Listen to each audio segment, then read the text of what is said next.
Can you all hear me? Soft.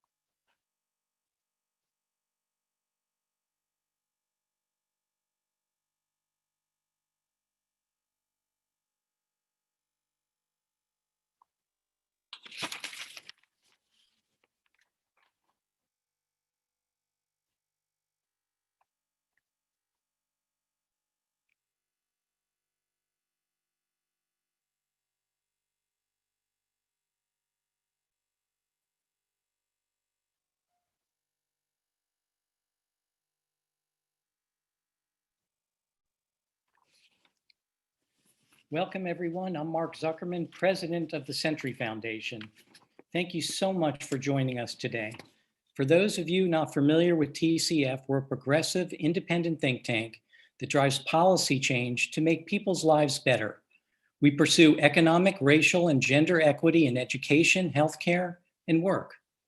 And we promote US foreign policy that fosters international cooperation, peace, and security.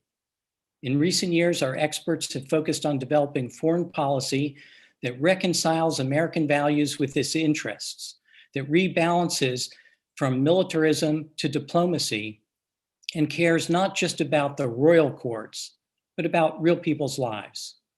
We know beyond all doubt that climate change is affecting every aspect of life today. That's why we're so excited to welcome you today to today's panel, where we will discuss the Middle East's environmental challenges and what they mean for the future of the Middle East and American foreign policy. With that, I'd like to introduce Dan Beheim, a fellow at TCF and project director for nature and national security in the Middle East. Daniel has assembled a remarkable group of experts from around the world for this timely project, and we're looking forward to hearing from several of them today. Thank you again for signing in, and Daniel, over to you. Terrific. Thanks, Mark. Thanks to the Century Foundation and Thanasi Kambanis, who runs our Middle East team, and our editor, Eamon Kircher-Allen, and a big thanks to Perry Kamak and the Rockefeller Brothers Fund, whose generous support made this project possible. Today, we launched the Century Foundation's project on nature and national security in the Middle East. I thought I'd speak a little bit about why. So most security experts accept the idea that climate change and environmental strain will be, in Defense Department lingo, a threat multiplier, worsening other problems, causing instability, mass displacement, and even violent conflict. And this spillover into traditional realms of national security will require us to broaden our view and take a fuller account of changes in the natural world and what they mean for national security.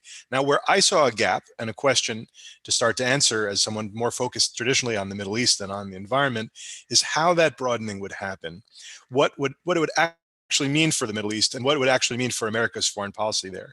After all, there's no shortage of urgent challenges in the region to command America's attention. But if we widen the frame a little bit temporally, we can also see that the region is home to some of the world's most unforgiving physical terrain with the thinnest margin for error, some of the most brittle underlying political terrain, and some of the world's most severe projected climate stresses. And although it remains contested, including by authors in our series and hotly debated, some would say that the era of climate-driven upheaval in the Middle East actually began with the revolutions of 2011. In government, in the first half of the last decade, I personally saw the way that the natural world crowded the margins of Middle East policy, from the Nile dam dispute as Ethiopia builds Africa's largest dam upstream from Sudan and Egypt, which depend on the water that flows through it, to the world's most dangerous dam, the Mosul Dam, smack dab in the middle of the front line of the anti-ISIS campaign. The previous administration, the Obama administration, ended up using a combination of diplomacy, engineering, and the use of military force to ensure that that dam wouldn't collapse or unleash an inland tsunami. And then there are the harrowing projections for the decades ahead of unlivable cities and mass migration and more, which Pete Schwartzstein will discuss at some length. The goal of this series, these 9 opening essays, is to start to bridge these gaps between theory and practice and between different realms of knowledge, to make some new connective tissue between the worlds of environmental expertise and traditional Middle East policymaking that will be increasingly brought uneasily together, and to start to widen our definition of national security to encompass the natural world and the work ahead. And in my view, just as the U.S. discourse on Middle East policy has been forcibly broadened over the past 2 decades by terrorism and then by popular revolution, it's not too soon to be asking what major man-made environmental changes will mean in the years ahead. In so doing, we'll actually be catching up to regional states in many cases who have long viewed their natural resources as core to national security, and that was before climate change and demographic strains and other issues were added to the picture. Also, in the case of nearly all our authors, it was a goal of this project to see how these issues looked from within the Middle East. And then the region, from within Yemen, Syria, Iraq, Gaza, the Nile, the Jordan Basin, as well as insights into environmental civil society and the international community's response. And of course, there are more perspectives and issues we hope to elevate, but we thought 9 essays was a manageable start, and we hope you'll read them all. Now, my hope is that readers will find things in these essays that they didn't know before, useful details, insights, and creative thinking, and a network of environmental experts and the authors within the Middle East that they can draw on. One last point I wanted to make, one common thread in all these essays that I think is worth lifting up is that while some amount of environmental change is baked in for the years ahead into the climate, and while the risks of environmentally driven instability and conflict are very real, especially given the amount of dry kindling that's around to combust, from interstate conflict to demographic strain to states struggling to achieve political legitimacy, for all these challenges, there is nothing in my mind predetermined about how human societies will respond to these strains. There's nothing inevitable about the translation of man-made natural changes, however severe, into national security crises. Governance and statesmanship and foresight can help build resilience within states and between states via the international support, the United States, and above all from the region itself. And so here to talk about what this actually looks like in practice and what it means for the Middle East itself and for American foreign policy, we have a terrific panel comprised entirely of authors from our series. Unfortunately, Marwa Daoudi, who wrote our Syria chapter, is in bed with an awful flu. I do want to commend her chapter, which is entitled Syria's Human Security is Inseparable from Its Environmental Health. After so much debate, and even Tom Friedman columns in the New York Times on what climate change meant or didn't mean to the start of the Syrian revolution, Marwa focuses instead on what Syria's environmental challenges will mean for Syria's future. And we hope she gets well soon, and we hope you'll take a look. We are lucky to have 2 great panelists. Azam Al-Wash, founder and CEO of Nature Iraq. He's famous for award-winning work to restore Iraq's marshes. He's also a founder and trustee at the American University of Iraq in Suleimani. His paper in our series, Iraq's Climate Crisis Requires Bold Cooperation, offers a vision of what it would look like to use environmental diplomacy and major joint projects to transcend old rivalries and reconnect Iraq to the region and the world. We also have Hafsa Halawa, a non-resident scholar at the Middle East Institute, independent consultant, working on political, social, economic, and development goals across the Middle East, North Africa, and the Horn of Africa. Her contribution is entitled Middle East Environmentalists Need a Seat at the Table.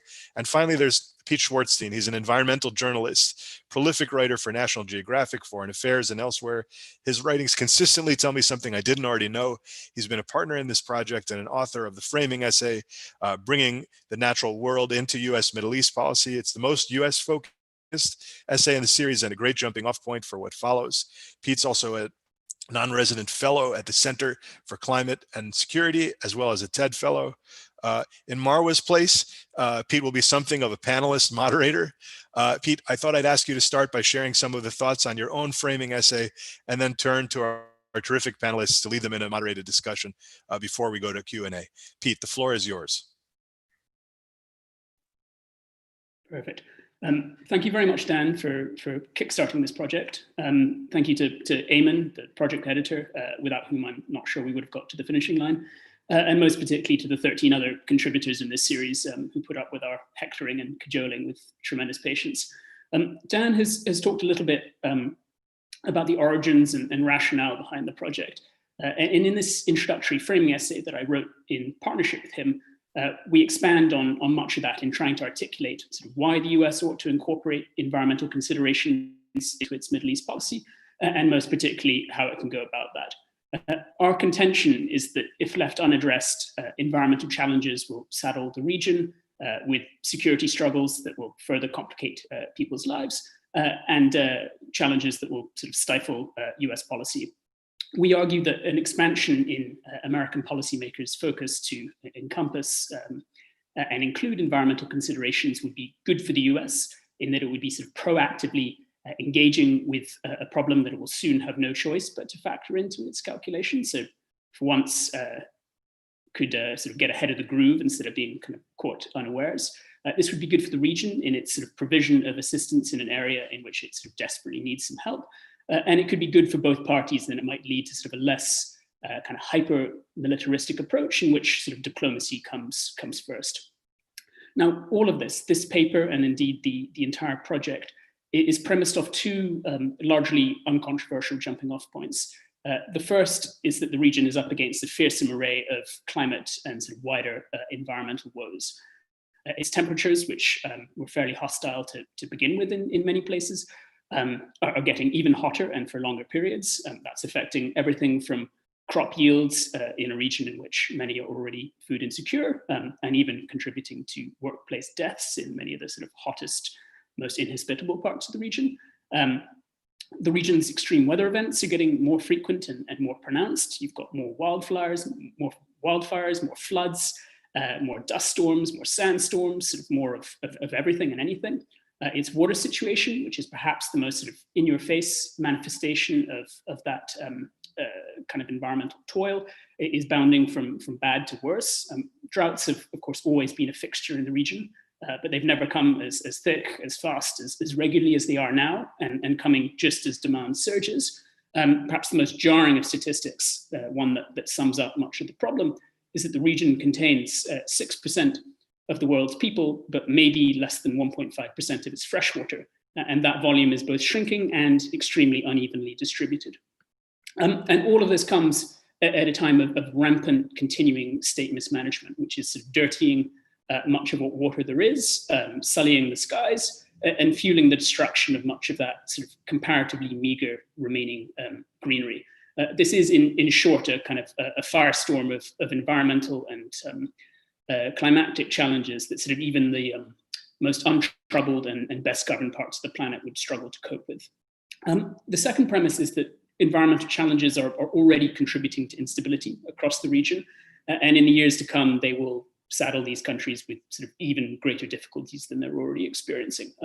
Without getting into great detail here, and without sort of getting bogged down in some of the continuing controversies, climate change or non-climate related environmental issues have contributed and continue to contribute to violence everywhere from Iraq to Iran to Sudan to much of the Sahel.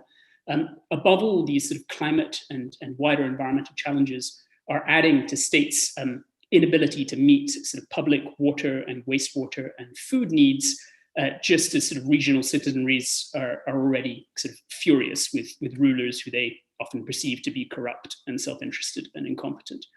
So what to do about this? The key question, whether desirable or not, that there is no Marshall Plan in the offing. There is no sort of large chunk of change, both coming from the US or elsewhere. And so what we recommend is a sort of a very deliberate refocusing of attention, capacity, and resources.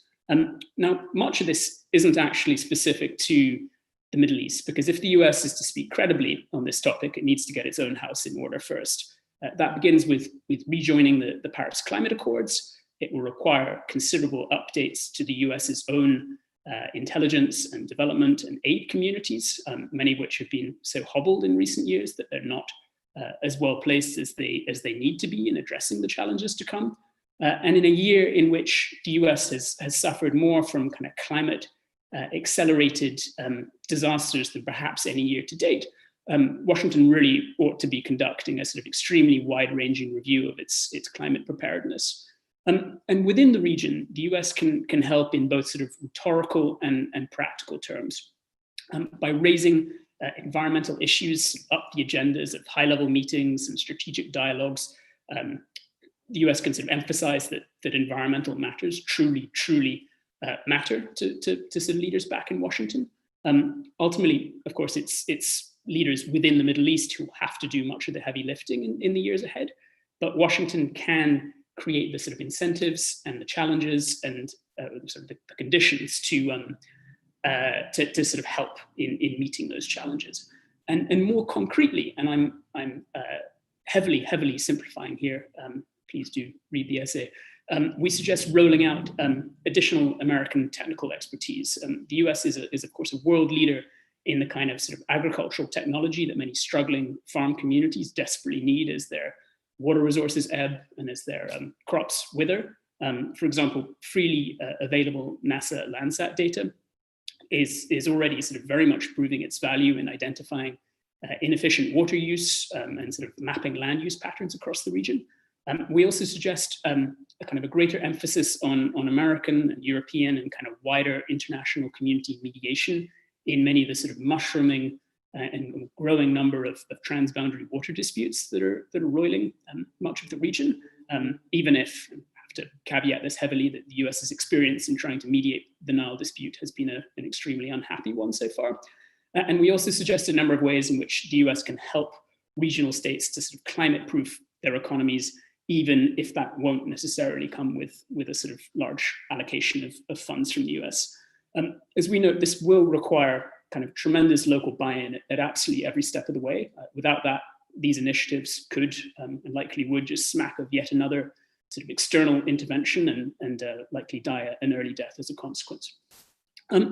There are, as we realize, sort of objections to all of this, not least the idea that this would appear to sort of call for the US to do more at a time when many in the region, of course, and many Americans would like the US to do less after a complicated few decades. We try and address these objections throughout. But the key point is that this truly is an area where the US can make a difference, because even if a lot of these kind of natural disasters are locked in, as Dan says, the instability that a deteriorating environment can provide, it is not. There is so much that depends on how governments respond to that heightened fragility, and by helping to equip regional states with the tools to address those sort of potential horrors, we can help them sort of ward them off and help sort of ward off a sort of lot of sort of potential trauma down the line. We have another 8 essays in this collection, as Dan said, and given that they're all geography or theme specific, they're all much more sort of targeted in their descriptions and their prescriptions than this paper. I hope you will read every single one.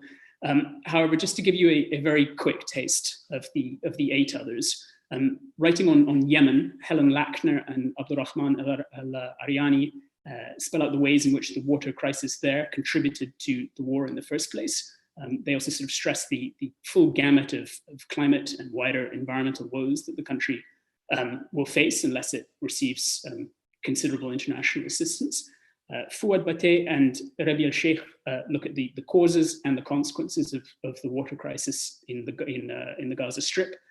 They talk about how years of conflict and blockade and mismanagement have hobbled residents' health and their economic prospects. And they say that water transfers can at least partly alleviate the challenges there. Johan Shar sort of takes another sort of broad look at the role of the international community in combating the Middle East's environment challenges. He argues that regional actors must take the lead, but that the US and Europe and the rest of the international community can help provide the conditions to ensure success down the line. In a sort of very interesting joint contribution, we have former and current Israeli, Palestinian, and Jordanian water officials, Ram Aviram, Ahmed Hindi, and Saad Abu Khamor, who write about the sheer gravity of the Jordan River's plight. They say that given the poor state of interstate relations within the basin, that it will require tremendous assistance and cooperation and mediation from outside if the river is to avoid sort of near total collapse. Marwa Dawoodi, as Dan said, was meant to be here this evening, but unfortunately couldn't due to illness. Her excellent essay sort of looks at the full extent of the damage that the war in Syria has inflicted on the country's environment, And she emphasizes the absolute necessity of incorporating environment into post-war reconstruction whenever that happens. And Tim Caldas and Fraser Hyler look at kind of how and why the Nile Dam dispute became so contentious, and where these key protagonists in the dispute, Egypt and Ethiopia, can go after all those complicated years and highly bellicose rhetoric at times. And finally, two more papers on Iraq and environmental civil society by Azam Alwash and Hafsa Halawa, whose authors will introduce them now. One very quick bit of housekeeping before I turn over to Azam. If you have any questions, and we will very much look to make time for a Q&A session at the end, please put the questions in the chat box in the bottom right. And we will, and if they're directed at a particular person, please say. And with that, over to you, Azam, for no doubt fascinating talk.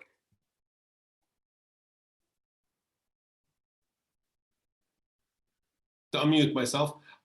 Thanks, Pete. Thanks, Dan. And thanks, Mark at the Center Foundation for giving us the opportunity to reach out to those in the United States that are interested in the environment and the Middle East, a subset that is very important for us working here in Iraq and the region.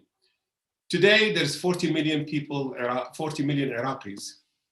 Just today, the Ministry of Planning of Iraq indicated that Iraqis are expected to be 53 million people by 2030.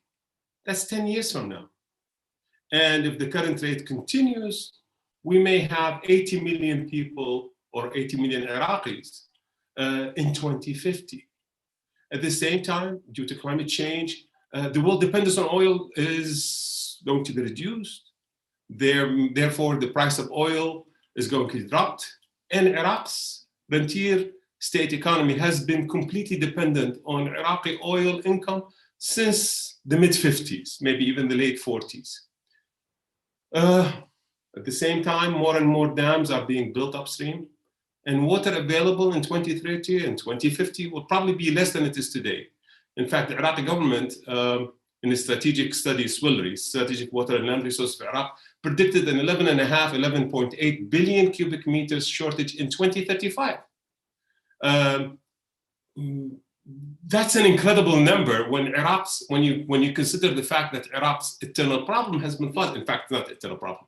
Iraq's floods were part and parcel is why agriculture, irrigated agriculture, started in Iraq and continued for 8,000 years unabated. What few Iraqi engineers understand is the fact that the floods that come in the spring as the snow melts cleanse the farmlands of the sabkha, the salt that is created as a result of the high evaporation, and drops a layer of silt and clay, negating the need for fertilizer. The Iraqi farmer continued successfully for 8,000 years without abatement.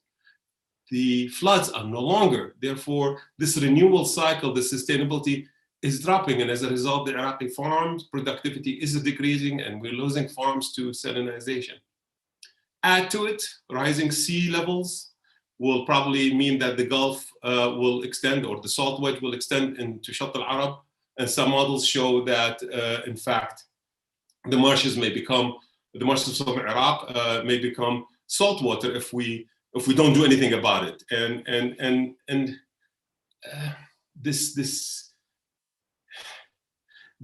the Iraq is facing a perfect storm.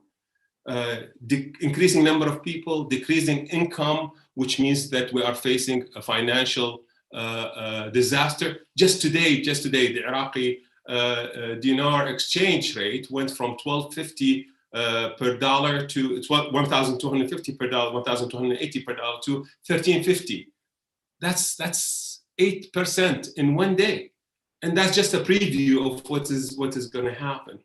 In fact, if we don't do anything, the inevitable result is going to be internal dislocation, which will probably turn to radicalization of the youth, instability, and eventually migration. And I assure you, the migrants are not going to head to India or China. They're going to head to the West. And we may be seeing Iraq in 2050 with a big migration that has not happened in Iraq since the fall of Baghdad to Holako and at the end of the Abbasid Empire. So, okay, enough of raising the problems. Let's talk about solutions. Ladies and gentlemen, birds have no passports. Water does not recognize administrative boundaries. And I submit to you that this region did not have boundaries for the longest time. Boundaries are only in existence for 100 years compared to the eternal Middle East. So there is the solution. The solution is in nature, solution is in our history. And I don't have that much time to talk about all the different ideas that I present. I will give you 2 ideas that hopefully will give you an interest in picking up the book and the briefing paper to read it. Look, Iraq today loses 10 billion cubic meters of water a year due to lakes and reservoirs and infrastructure that was built essentially to manage floods. Our problem has been flood control, not managing arid conditions. These lakes lose 10 billion cubic meters a year. If we somehow reach an agreement with Turkey to save Iraqi water in Turkish infrastructure and infrastructure dams, we will create 10 billion cubic meters. That by itself can bridge the gap that the Iraqi ministry in fact predicts 11.5 billion cubic meters. That alone can solve the problem, at least push it back further so that it does not become a catastrophe. Well, some people will say to me that you're giving Iraq's future in Turkish hands. I submit to you that I'm not giving Turkey anything they don't have right now. In fact, by coming to an agreement on leasing infrastructure from Turkey, we are not going to be paying money. I suggest that we give them transit rights to Basra and the Gulf. So that creates a pressure point for Iraq. You cut off water, we cut off your trade route. The point is, what I'm trying to do is create interconnectivity on trade. So we change the problem from whose water this is to how we can cooperate. How much is leasing worth? Transit rights, all right, that's not enough. Let's reach Istanbul and deliver Iraqi gas, to Kuwaiti gas, Qatari gas, Saudi gas, Iranian gas even, all the way to Istanbul, and create that interconnectivity on management of water and management of power. And I don't know how much more I have, Peter. I think I might have gone over my time limit already, but look, in essence, ladies and gentlemen, ideas are abundant to change this catastrophe, this impending perfect storm from a catastrophe to an opportunity for cooperation, an opportunity for a stable Middle East based on interconnectivity of economy, as well as managing the water resources and making sure that we don't have the dislocation that may come from status quo ante, from the continuation of the current struggle. And people will say, well, I will give you that the European Union started with a simple idea of coordination between France and Germany in May of 1950 on the production of coal and steel. 5 years after the end of World War II, when these 2 countries were at each other's throats. 7 years later, it became the Steel and Coal Union, with 6 countries or 7 countries that were in World War II fighting each other. 5 more years, it became the European Common Agriculture Common Market, and 20 years hence, it became the European Union. Yes, I understand Brexit exit and all that, but I am not looking for a union in the Middle East. All I'm looking for is solving the problems created by climate change and our dependency on selling oil over the past 70 years to a stable Middle East where my children and grandchildren can at least live in stability, something that I have not seen since I was born. Thank you. Thank you very much, Azam. As you were saying, I mean, such, I guess, is the scale and the gravity of many of the Middle East's environmental challenges that many of the sort of more conventional solutions that are usually put forward are perhaps insufficient in the face of these sorts of disasters. And it's these kind of big, ostensibly politically unfeasible projects that are perhaps our only solution through this. On that note, we're going to turn over to Hafsa Halawa, who will talk about some of the characters, some of the players, some of the actors in Middle East environmentalism who've been sort of ignored and sort of repressed, and whose voices are perhaps needed now more than ever. So Hafsa will be talking about Middle East environmentalism. Over to you. Thanks, Pete. And thank you to the Century Foundation, to Mark, to Daniel, to everyone who invited me to join such an esteemed list of authors and writers. And in terms of sort of just a caveat, I guess, my contribution and my briefing paper, not being someone who has the kind of experience and background as people like Azam and Peter and others, this is, I think, in many ways, broadly speaking, kind of encapsulates why this is such an important issue to cover, because we talk a lot in the Middle East context, certainly in the areas that I work in the countries that I work on the importance of civil society, and how the last decade has sort of seen this incredible ebb and flow of open space for civic activism and civil society engagement,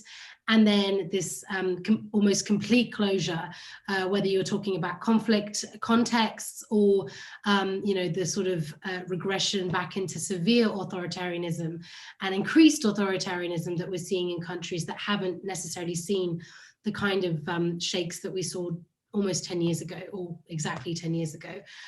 So my briefing paper kind of covers the role of environmental civil society, climate actors, generally speaking, sort of non-violent, non-state actors, if you will, in this space, and all of the different issues that both challenge their engagement, threaten their activism, and also some different areas, a little bit more innovative than sort of the traditional civil society space that we've always focused on, whether you're donors, governments in policy making, or foreign foreign partners, regional partners, but also the broader, wider civil society space. Certainly a couple of very maybe obvious but very clear conclusions. Environmental civil society and climate activists are not immune at all to the broader repression and crackdown that's ongoing towards civil society, generally speaking, whether that is the physical insecurity challenges, particularly if you're looking at civil society actors in Syria, Libya, Lebanon, Yemen, parts of the Gulf, etc., but also just the legislative challenges through crackdowns on funding, or the charge of foreign funding now being criminalized, even classed as terrorism in countries like Egypt, and also just generally the broader societal response to civil society and civic actors has become much more negative in the last, I would say, 6 to 7 years, 2013 really being that turning point across the region. And by not being immune, what that's meant is that we've seen less of a pattern of repression in the same way we've seen it against rights actors, or those that generally charged with human rights and political rights as their main mandate. But we still have seen the arrest and crackdown on environmental journalists, scientists, those in research and development. Obviously, the big headlines are Iran, Turkey, even Egypt to an extent, but it's also a more active crackdown that we've seen that has spread to countries like Iraq and otherwise. So it really is very wide scale and broad across the region. And I think the reasons for that in terms of this particular issue and this kind of activism both lends itself to the broader domestic repression that's, has been written on, and there are a number of experts who write regularly on this issue and engage on this issue, but also the fact that environmental policies and general environmental activism plays into broader geopolitics, as Zam has outlined already, how water in Iraq is very much part of the foreign policy bilateral engagement with countries like Turkey and Iran. At the same time, raising the specter or the positioning of environmental policies that need to be implemented on state levels brings into question geopolitical factors. And primarily, I'm talking here about massive bilateral support and aid from petrostates, the Gulf region, that ultimately would be with more vocal environmental practices or more positive green energy, clean energy, moving towards that agenda, are basically discouraged. And so you have a fine line between where the economic agendas, foreign policy, regional policy, all kind of intertwine. And this really is the nexus of all those ideas. And certainly when you're looking 20, 30, 40 years into the future, Pete has outlined why and how this is such an emerging threat, an emerging challenge. And there's all these different papers, different topics, different research pieces that are going into the question of demographics, the massive population growth that we've seen across the region.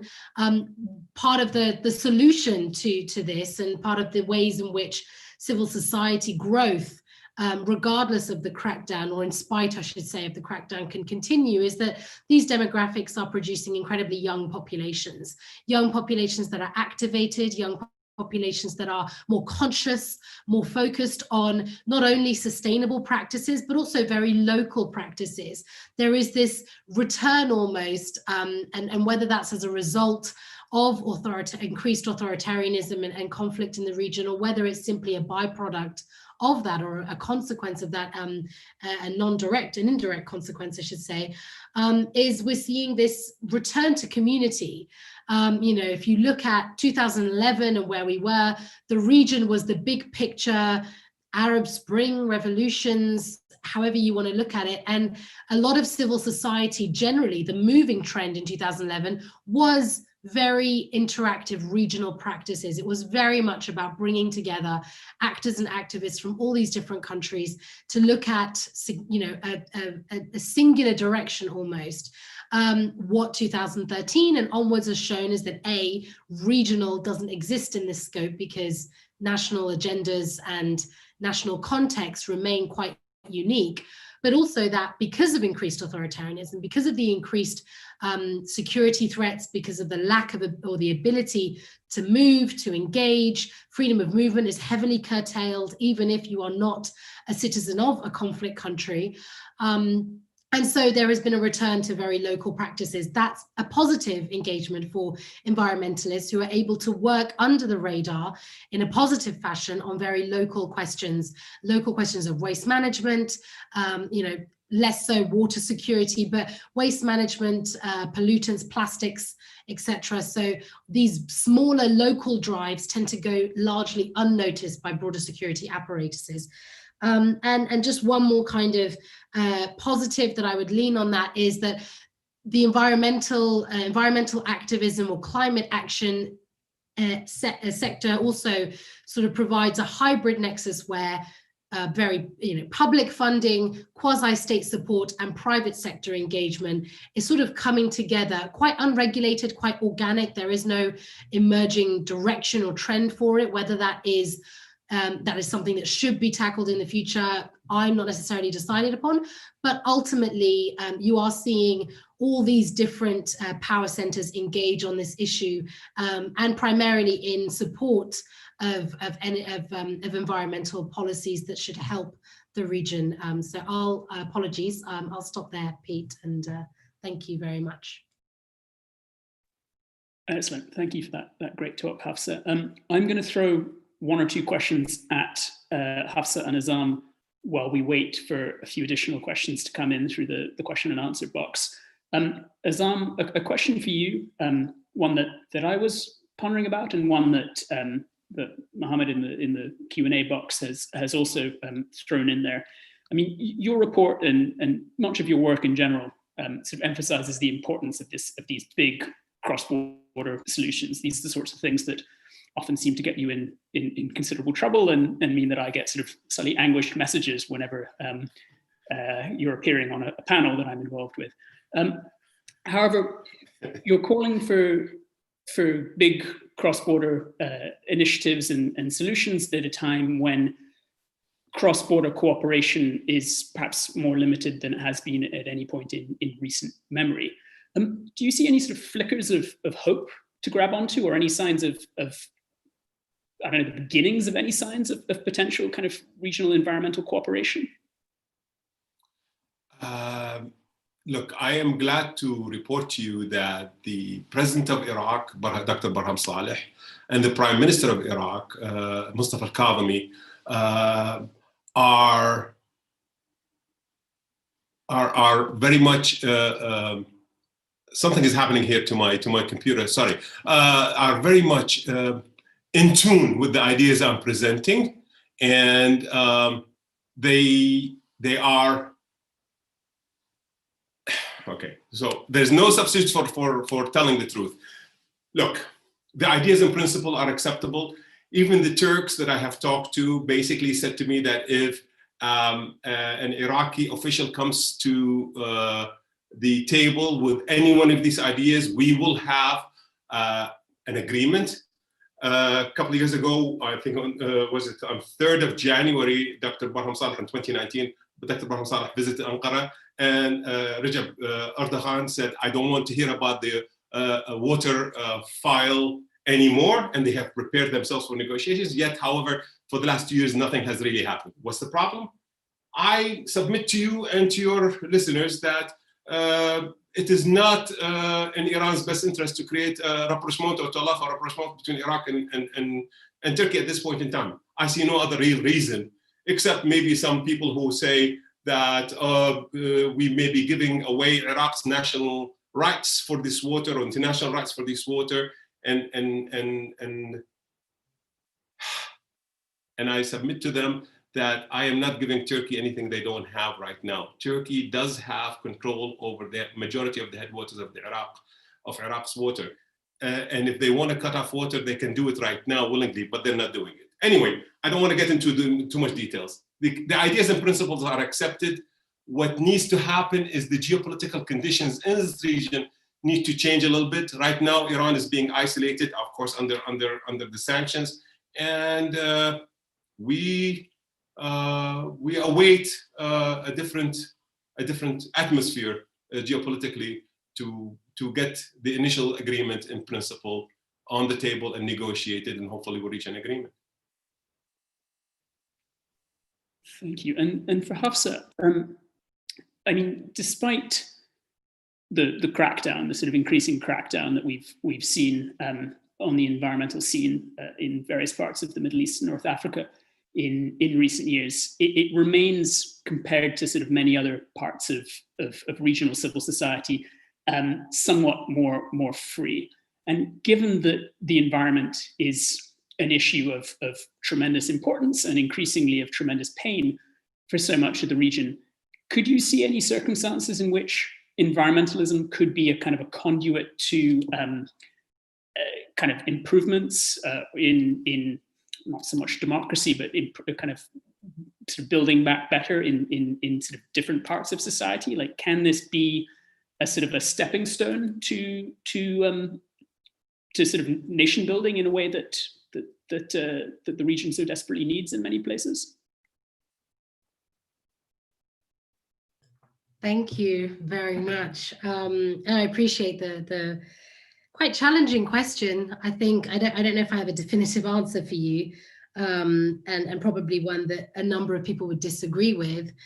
I think it actually takes me back to something I've been discussing with colleagues in the donor space for many, many years, this question of, has the human rights-based approach from foreign partners or global partners failed?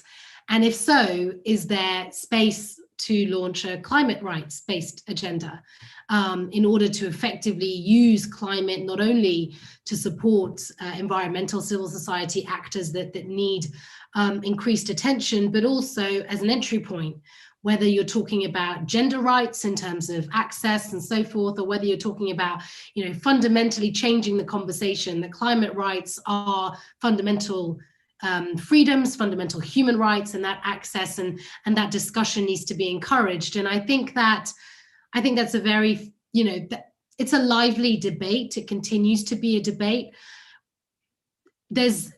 Sometimes we find in the region that civil society only moves as far as its donor community will push it to go. It's part of the reason in different ways why we don't have more impactful feminist policies and feminist action within regional civil society, because donors themselves are not pushing organizations to be much more corrective in gender work, for example, whatever their focus is. So there is a case to be made that by expanding, opening up, using these sort of smaller green shoots and really changing the discussion in the donor space, in the donor community, the international community, over how climate is tackled, civil society supported, that it can sort of provide either an interim stopgap until the repression stops, wishful thinking, but also, provide a different entry point where we can have rights-based discussions in a different context. And the risk then becomes, unfortunately, or not the risk, but the risk that's always there, I should say, and that's primarily why the environmental space can so easily adapt to a very local context, is that locally, hyper-local, community-based kind of action, it remains very much off the radar. We've seen, and I'm sure you know as well as I do, Pete, the examples for example, in Egypt, where more public, wider, larger agricultural schemes, hydroponic technologies, etc., that were launched and attempted to be launched, then got co-opted by parts of the military establishment and the leadership in government, in order to, either co-opt them as national projects, or in terms of shutting them down because of a number of reasons. Authoritarianism begets bureaucracy, basically. So there's also the risk that the more prominent these groups become, the less successful they can actually be. So it becomes this catch-22 of, do you actually want to empower to a national level, a national discussion? But I will caveat by saying that we still don't really know, when it comes to broader climate action, and I say climate and not environmental activism, away from, say, the water security agenda, highly securitized, seen as national security threats. In fact, in Egypt, it's classed as a national security issue, as it is and as it is approached in Iraq and other places. Including data collection, for example, which is highly politicized, highly securitized, but that at the same time, we don't really know how governments will respond to broader climate action. When you're looking at clean energy, when you're looking at clean policies, there have been some hybrid quasi-state civil society initiatives or state academia initiatives related to air quality, waste management, pollution, etc., that are showing signs that the governments, that there is more space to work with civil society than a blanket closure of that space moving forward. Thanks. Sorry. Thank you. We've got a lot of questions coming in now, and I'm going to try and sort of bundle them together as best as possible, so that ideally we can try and answer as many as possible. For Azam, this is a sort of a whole number of questions sort of shoved into one. So can Iraq resolve its water issues, or at least partly resolve its water issues, while continuing agriculture in its current form? As an extension of that question, can Iraq, even as its population grows and as crop yields drop in various places, can it continue with agriculture on this scale, not just in this way? And an extension of that, and I want you to try and answer this in 2 minutes, if at all possible, please. An extension of that.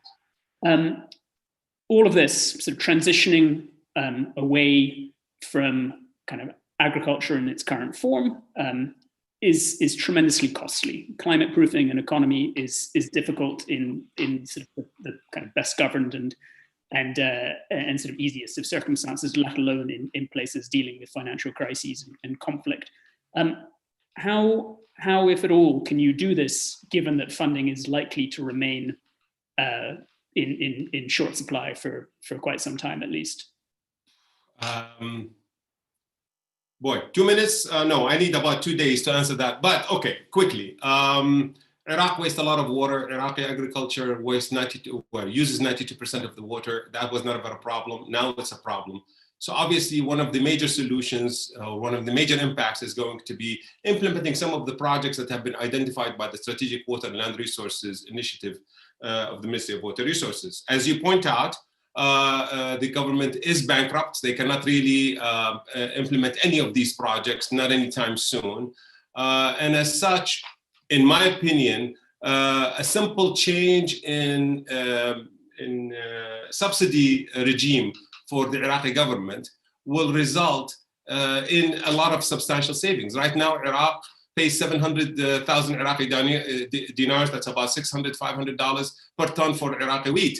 When that wheat available in Basra from Canada or the United States or Russia for half that amount. Why is the Iraqi government doing that? Well, at the time of Saddam, there was an incentive to have food security and producing enough wheat. That doesn't make sense anymore in a time when Iraq is connected to the rest of the world. And at a time when Iraqi dinar was just paper and ink, now it's actually supported by dollars. So government policy changes are required.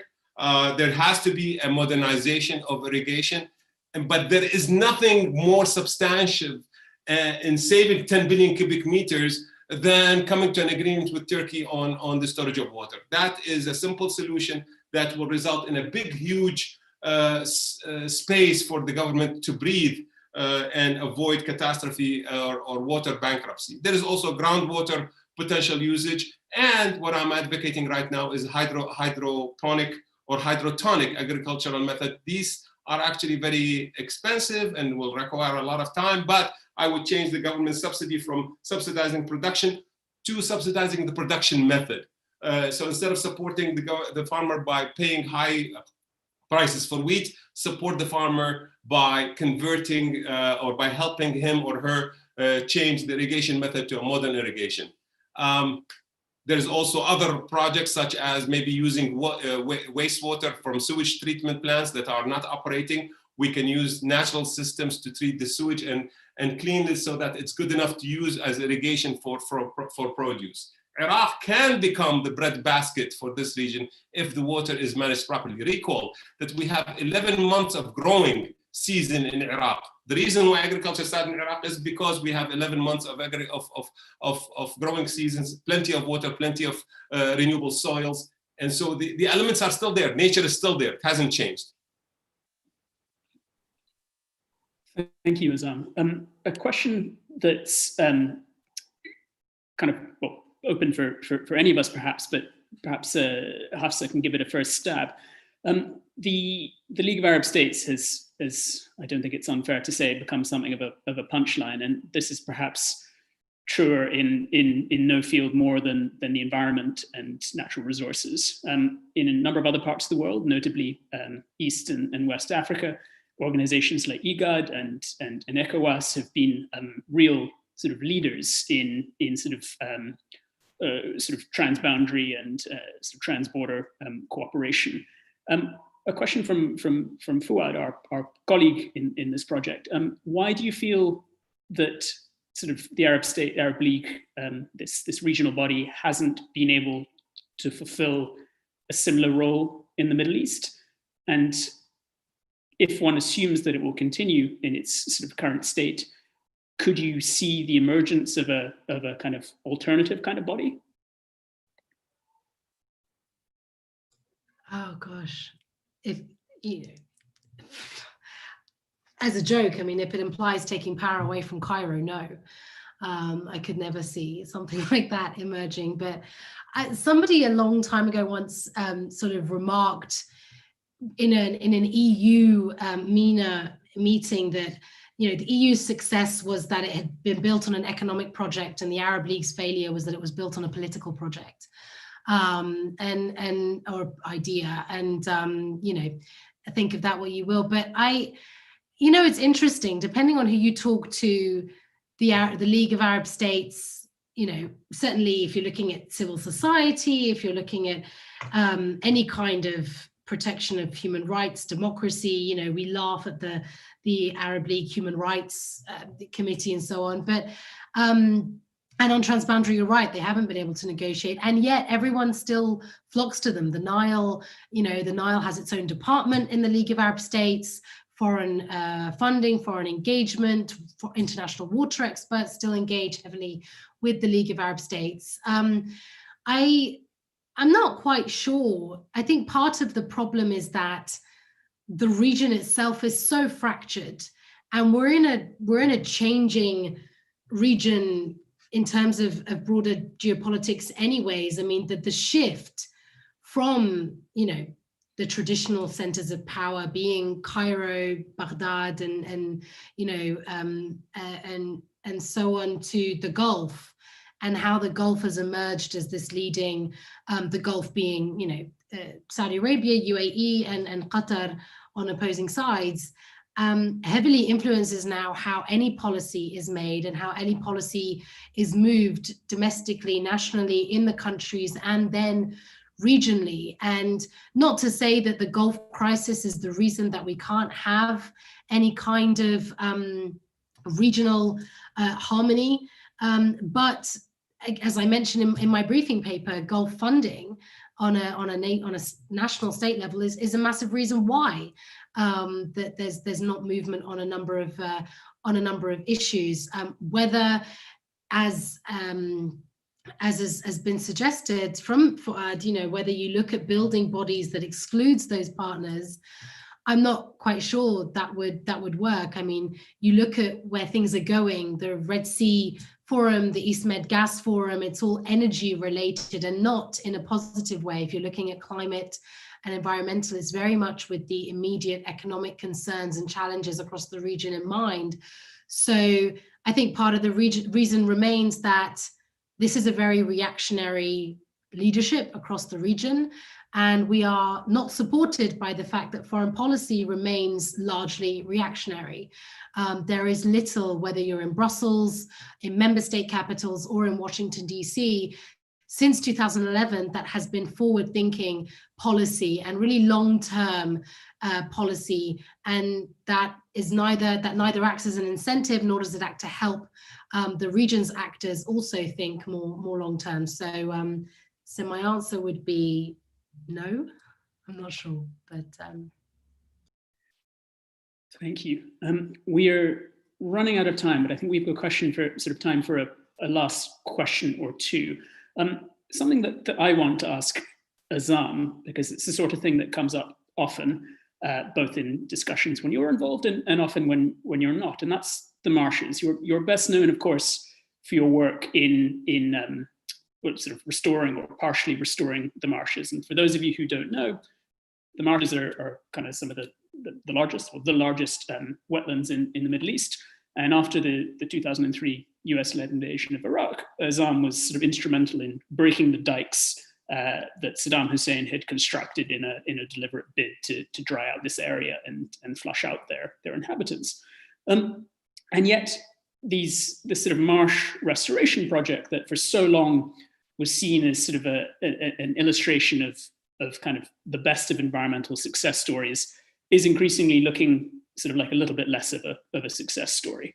And to my mind, that's extremely dispiriting. Like, here was something that was sort of unequivocally held up as an illustration of our ability to sort of undo tremendous damage, and yet it's going in a bad direction. Could you please just expand in brief on what kind of lessons we can take away from this? I mean, is this as sort of as dispiriting a kind of an example as it looks from afar?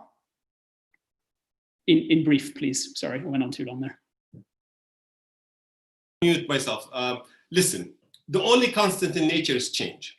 We have evidence that the marshes were actually marine environment back in the time of the Sumerians. So rest assured, the only constant in nature is change. That's number one. Number two, we say restored the marshes. The marshes have not been restored. The marshes have been reflooded. The marshes thrived on the flood that came in annually that I talked to you about that actually renewed the farmlands. This flood has ceased. So what's happening right now, you have a biodiversity system that is changing where species that needed the flood to thrive now are no longer thriving, and you have other species taking over.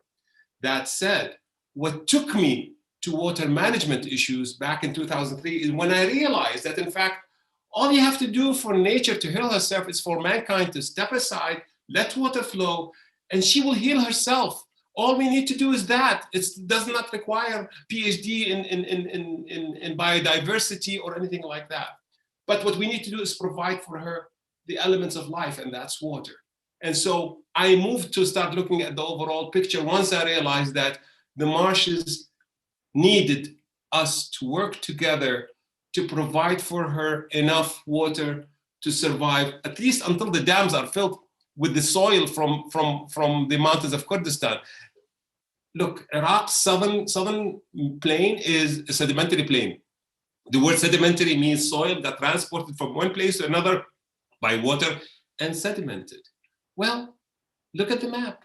The soil of southern Iraq comes from the mountains of Kurdistan, and that soil is now filling the reservoirs of the dams that have been built in Turkey. So eventually, in 300 years, water will come back and nature will live once we're gone. But 300 years is too much for us to at least as the state of science as it stands. At any rate, I remain hopeful. All I want you to understand is that nature is resilient. All we need to do is stand back and let her breathe. Excellent. Well, on that note, thank you very much, Azam and Hafsa, for joining us. Thank you to everybody who tuned in a year in which I know we're all completely exhausted by Zoom. The fatigue is very real, particularly this late into December. So thank you again. I strongly encourage you to read the full series. As daunting as 9 papers might seem, they're all very different. Most of them are highly specific and highly relevant. And the thing that, from my sort of personal end, I find particularly exciting about this project is it comes at a time when we have a new administration and one with a declared interest in the environment. And so for the first time in a little while, it feels as if there's at least a chance of us translating some of this into sort of real action on the ground. So thank you again to everybody. Thank you to our speakers, and thank you for a great talk.